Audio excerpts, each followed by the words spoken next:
문제 번호 2번입니다. 수업 실현 시작하겠습니다. 자, 여러분, 오늘도 우리 한 걸음 성장하는 국어 수업을 시작해 보도록 하겠습니다. 자, 오늘 배울 단어명 교과서에 적혀 있는데 큰 소리로 한번 읽어보겠습니다. 1. 주체적인 감상과 쓰기고요. 소단어명은 무엇이죠? 네, 맞습니다. 다양한 해석과 비평입니다.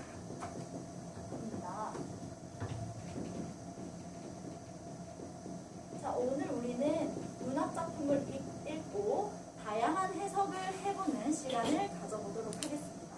자, 선생님이 화면에 사진을 하나 띄워놓았는데 어떤 사진인가요? 네, 맞습니다. 봄에 벚꽃이 활짝 핀 사진이죠. 네, 맞아요, 여러분. 그럼 이 사진을 보고 어떤 상황인 것 같은지 우리 자유롭게 한번 이야기해볼까요? 우리 지영이가 한번 이야기해볼까요? 네, 여러분, 지영이가 뭐라고 했죠? 네, 맞습니다. 지영이가 대학생이 되어서 남자친구랑 도시락을 싸들고 꽃놀이를 간 상황이라고 하네요. 우리 지영이가 미래의 모습을 상상해서 아주 잘 이야기해 주었습니다. 그럼 또 다른 친구 있나요? 우리 철수가 이야기해 주었네요. 철수는 어떤 상황인 것 같나요? 네, 철수는 봄에 전학 간 친구와 이별해서 너무 슬퍼서 떨어지는 꽃잎을 보고 있는 상황이라고 이야기해 주었습니다. 잘 이야기해 주었습니다. 우리 철수는 과거 경험에 비추어서 이야기를 해 주었네요. 자, 여러분, 우리 이렇게 하나의 사진을 보고 다른 생각을 하고 다른 상황인 거라고 이야기를 해 주었죠.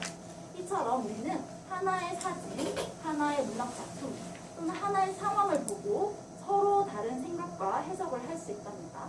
그런데 우리 지영이와 철수가 이야기해 준 게 어느 하나는 정답이고 하나는 정답이 아닌가요? 네, 맞아요. 둘 다 맞는 말이죠. 자신의 경험이나 자신의 생각에 비추어서 말했기 때문에 모두 다 정답입니다. 이처럼 우리는 해석을 할 때 다양한 것을 인정하고 모두 가치 있는 것이라는 것을 이해하는 게 아주 중요합니다. 오늘은 이와 관련한 수업을 진행해 보도록 하겠습니다. 자, 수업을 하기에 앞서서 학습 목표 먼저 확인하고 시작하겠습니다. 학습 목표 교과서에 맨 위에 있는데 한번 읽어볼까요? 1. 작품의 중심 내용을 파악하고 의미 해석하기. 중심 내용을 먼저 파악한 다음에 그 의미를 한번 해석해 보도록 하겠습니다. 자, 두 번째도 큰 소리로 읽어보겠습니다. 2. 작품을 해석하는 관점에 따라 의미 해석이 달라짐을 이해할 수 있다. 그래서 작품을 해석하는 관점을 다르게 해서 우리가 직접 의미 해석이 달라진다는 것을 이해해 보도록 하겠습니다. 자, 오늘 학습 목표 두 가지에 맞춰서 활동 두 가지를 진행해 보겠습니다. 활동 첫 번째에서는 학습 목표 1에 맞춰서 중심 내용의 의미를 한번 먼저 파악해 보겠습니다. 그리고 나서 문학작품의 제목의 의미를 한번 파악해 보겠습니다. 활동 2에서는 학습 목표 2에 맞추어서 관점이 다르면 어떻게 의미가 달라지는지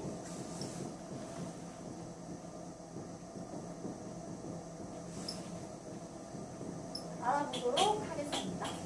자, 오늘 수업을 시작할 준비가 모두 되었나요? 네, 좋습니다. 자, 그러면 우리 활동 2를 시작해 보도록 할게요. 활동 2를 시작할 건데 우리 선생님이 미리 나누어준 활동지 모두 잘 받았나요? 네, 좋습니다. 활동지에 어떤 시가 있나요? 네, 이송부의 봄이라는 시가 있습니다. 그 시를 읽고 활동을 진행해 볼 건데 우리 이 시의 시상 전개 방식을 파악해 볼 거예요. 여러분, 시상 전개 방식이 무엇이죠? 네, 맞습니다. 시가 어떤 순서로 진행되는지에 대한 것이죠. 자, 시상 전개 방식을 파악해 볼 건데 우리 세 단계로 나누어서 파악해 볼게요. 자, 시상 전개 방식을 세 단계로 나눠 볼 건데 시상 전개 방식을 구분하는 힌트를 주자면 시를 읽다가 분위기나 또는 정서, 어떤 느낌, 감정 감정이 있는지 또는 어떤 내용을 말하고 있는지가 변하는 부분을 기준으로 찾으면 되겠습니다. 시를 읽고 시상 부분을, 시상 전개를 세 부분으로 나눠보겠습니다. 진행해 주세요. 자, 여러분 혹시 궁금한 점 있으면 선생님에게 질문을 해주세요. 그리고 그 시상 전개 방식을 파악할 때 그 내용이 어떤 것인지도 한번 고민을 하면서 한번 파악해 보겠습니다.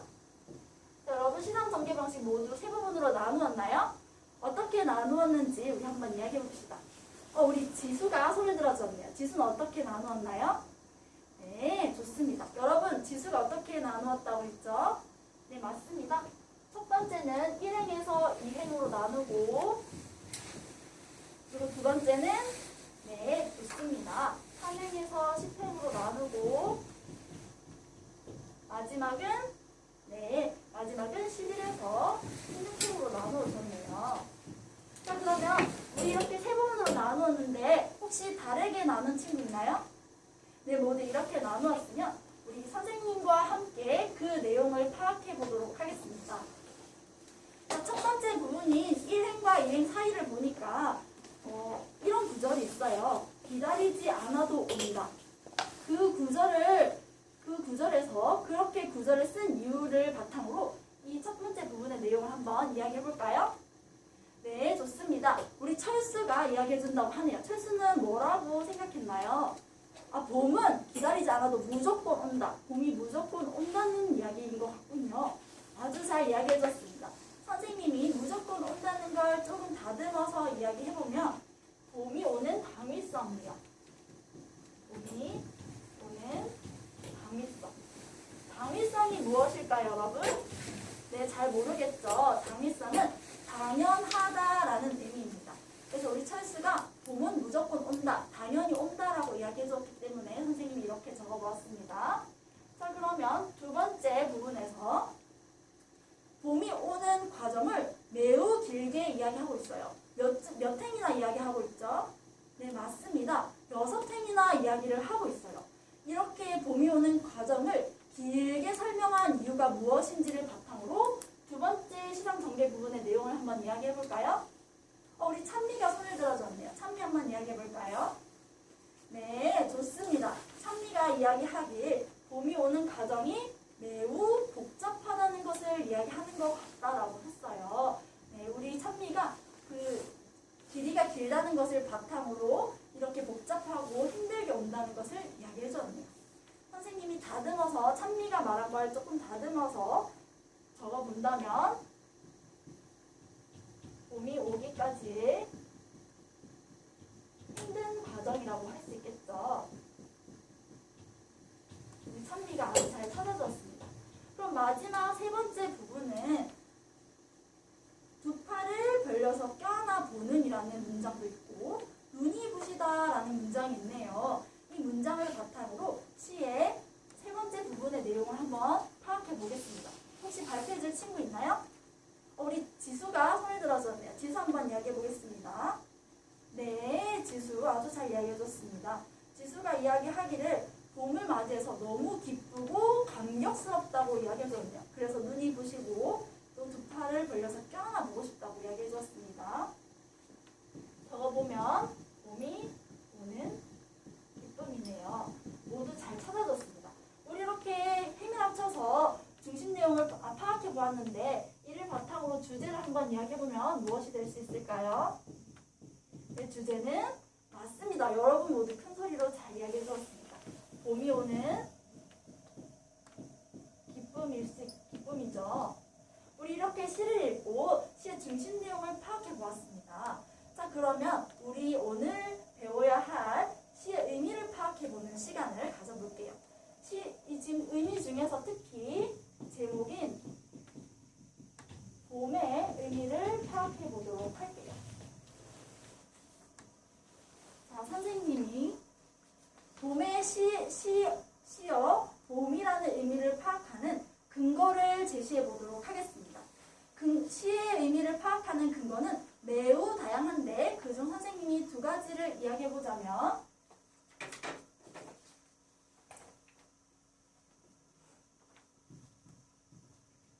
번째는 수식어를 보는 것이고 두 번째는 서술어를 보는 것입니다. 자, 여러분 수식어, 서술어가 무엇인지 혹시 알고 있는 친구 있나요? 우리 반에 반 정도가 손을 들어주었어요. 그럼 제일 먼저 손을 들어준 우리 찬영이가 이야기해볼까요? 네, 맞습니다. 우리 찬영이 아주 잘 이야기해줬는데 어떻게 알게 됐나요? 문법 시간에 배웠군요. 우리 찬영이가 문법 시간에 아주 잘 공부를 했나 봅니다. 찬영이가 이야기하길 수식어는 단어의 앞에서 꾸며주는 말이고 서술어는 문장 맨 마지막에 있는 것이라고 잘 이야기해주었어요. 자, 그러면 이렇게 시어의 수식어와 서술어를 중심으로 해서 앞뒤를 살펴본다면 시어의 의미를 잘 파악할 수 있을 거예요. 자, 우리 개별 활동으로 제목인 봄의 의미가 무엇인지를 파악해 볼 건데 선생님이 10분을 주도록 하겠습니다. PPT 타이머에 시간을 확인하면서 활동 진행해 주세요. 우리 단위에 선생님 미리 나누어준 단어지 보고 왔나요? 네, 좋습니다. 그럼 활동 중간중간에 어려운 단어가 있으면 단어지를 참고하면서 활동하고 모르겠으면 선생님에게 언제든지 질문해 주세요. 네. 우리 미진이는 어떤 점이 궁금한가요? 네, 선생님이 제시한 수식어와 서술어 말고 다른 걸 활용해서 시어의 의미를 파악해 주냐고요? 네, 물론 가능합니다. 우리 미진이는 자신의 경험을 활용해서 시어의 의미를 파악하고 싶군요. 아주 좋은 방법인 것 같습니다. 한번 미진이의 경험을 활용해서 시어의 의미를 파악해 보도록 해요. 여러분 활동 시간이 모두 마무리되었는데 활동 시간 더 필요한 친구 있나요? 네, 좋습니다. 활동이 마무리되었으면 우리 활동 결과를 공유해 보도록 하겠습니다. 자, 시어인 제목 봄의 시 의미를 파악해 보는 것인데 어떠한 해석을 했는지 그리고 그렇게 해석한 근거가 무엇인지를 친구들에게 발표를 통해서 공유해 줄 친구 있나요? 우리 대균이가 손을 들어줬네요. 대균이는 무엇을 어떻게 해석했나요? 우리 대균이는 사랑하는 사람으로 해석했군요. 봄을 사랑하는 사람으로 해석했다고 얘기해줬습니다.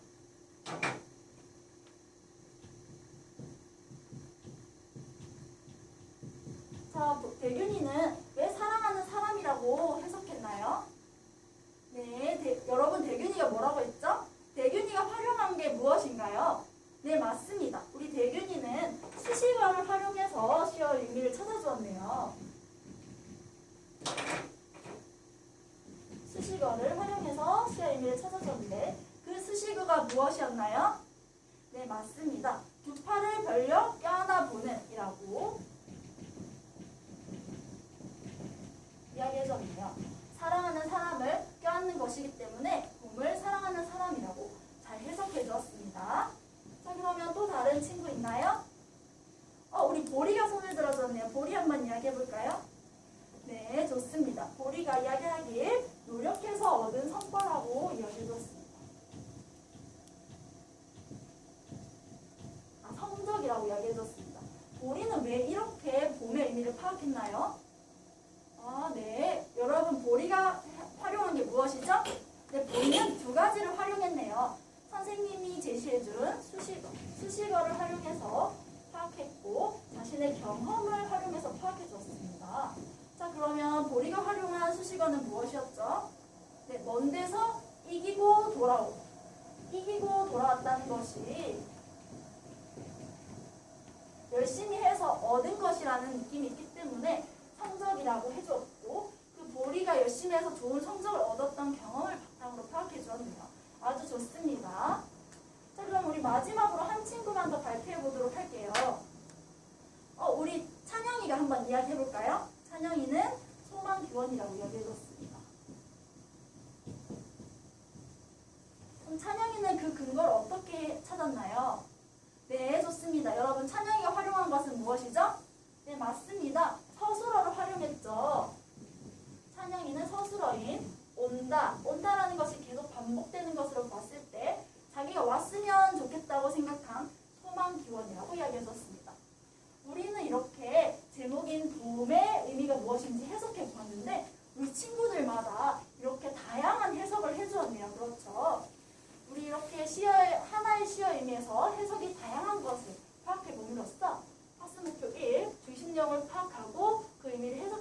시간을 가져보았습니다. 자, 그러면 우리 활동 2에서 관점에 따른 해석, 의미 해석을 한번 진행해 보도록 할게요. 자, 선생님이 먼저 관점에 무엇이 있는지 설명해 보도록 하겠습니다. 선생님이 그림을 하나 그릴 건데 어떤 그림인지 한번 생각해 볼게요.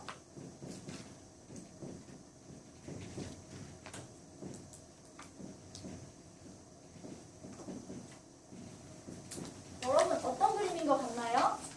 네, 맞습니다. 모두 큰 소리로 잘 이야기해줬네요. 작가가 글을 쓰고 독자가 읽는 상황이죠. 그리고 위의 화살표는 무엇일까요? 네, 이건 잘 모르겠군요. 사회가 문학작품에 반영된다는 것입니다. 자, 그러면 이것을 선생님이 용어로 설명해보면 작가가 자신의 삶을 녹여서 문학작품을 쓰는 것을 작가론이라고 하고,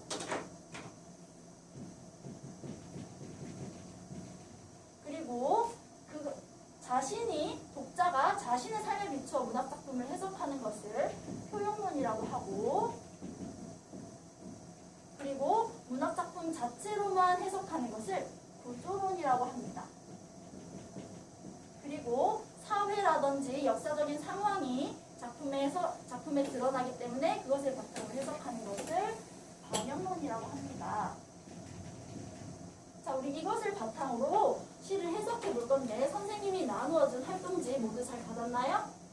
네, 좋습니다. 그러면 활동지의 자료 3을 보면은 어떤 이 네 가지 중에 무엇을 바탕으로 시를 해석하고 있는지를 찾아보도록 할게요.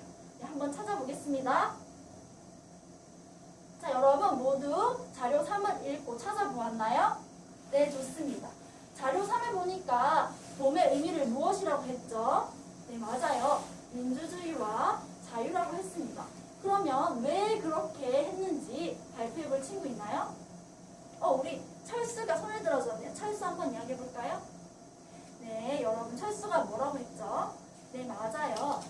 군부 독재라는 사회가 반영되어서 작품을 해석하면 민주주의와 자유를 해석할 수 있다고 이야기해 주었습니다. 자, 이렇게 우리는 반영론이라는 것을 한번 배웠는데 우리 이제 시를 바탕으로 봄의 의미를 해석해 봤죠. 우리 이렇게 해석해 본 것을 바탕으로 어떤 관점에 따라 작품을 해석한 것인지를 생각해 보는 시간을 가져보겠습니다. 자, 모두 활동으로 진행하고 활동 시간은 20분 드리도록 하겠습니다. 활동 시작하겠습니다. 우리 찬영이는 어떤 점이 궁금한가요? 네, 의미를 찾는 방법에 대해서 궁금하군요. 그러면 의미를 찾는 방법은 아까 시만 바라보는 것도 있었고 경험을 생각해본 친구도 있었죠. 그래서 이것을 바탕으로 시만 한 것인지 자기네 경험을 바탕으로 해석한 것인지를 파악해보면 우리가 생각했던 시어의 의미를 어떤 관점에서 파악했는지 잘 찾을 수 있을 거예요. 한번 해보세요. 자, 여러분 활동 시간 모두 마무리되었는데 시간 더 필요한 친구 있나요? 네, 좋습니다. 그럼 활동 결과를 공유해 보도록 할게요. 자, 봄의 의미를 우리는 한번 이야기해봤는데 그것이 어떤 관점에 따른 것인지를 한번 같이 이야기해 보도록 하겠습니다. 첫 번째로 자료 3에서는 먼저 선생님이 보여주자면 아까 우리 했듯이 민주주의, 자유라고 의미를 파악했어요. 그것은 군부 독재라는 사회가 반영된 반영론의 관점에서 시를 해석한 것이죠. 자, 우리 이렇게 나머지 해석에 대해서도 관점을 파악해 보도록 할게요. 혹시 발표해 줄 친구 있나요? 네, 우리 1모듬에서 발표해 준다고 하네요. 1모듬은 어떤 것을 찾았나요? 네, 사랑하는 사람에 대해서 어떤 관점이라고 생각했나요? 네, 좋습니다. 수식어를 활용해서 했기 때문에 구조론, 작품만을 바라본 것이라고 해주었고요. 그럼 2모듬에서 한번 발표해 볼까요? 네, 2모듬은 노력해서 얻은 성적이 어떤 관점이라고 생각했나요? 네, 자신의 경험을 바탕으로 한 것이기 때문에 표현론이라고 해주었군요. 좋습니다. 자, 그러면 우리 마지막으로 6모듬 해볼까요? 발표해볼까요? 존재하는 시어가 구조론이라고 이야기해 주었어요. 왜 구조론이라고 생각했나요? 시 자체에 있는 서술어만을 바탕으로 해주었기 때문에 시만을 바탕으로 의미를 파악했기 때문에 구조론이라고 했네요. 네, 좋습니다. 자, 그러면 여러분 우리 활동 2에서 관점에 따른 의미 해석이 어떻게 달라지는지를 파악해 봤어요. 작가의 삶을 바탕으로 해석하는지, 작품 자체로만 해석하는지, 독자가 자신의 경험을 바탕으로 해석하는지, 사회를 반영해서 해석하는지에 따라 의미가 이렇게 달라질 수 있답니다. 자, 그러면 오늘 이렇게 해서 학습 목표 1을 달성했고요. 오늘 우리는 수업에서 활동 1에서 중심 내용을 파악하고 의미를 파악해보고 다양한 해석이 있을 수 있으며 관점에 따라서도 해석이 다를 수 있음을 파악해 보았습니다. 이렇게 우리는 하나의 시어, 하나의 작품에 대해서 다양한 해석이 있을 수 있음을 파악해 보았습니다.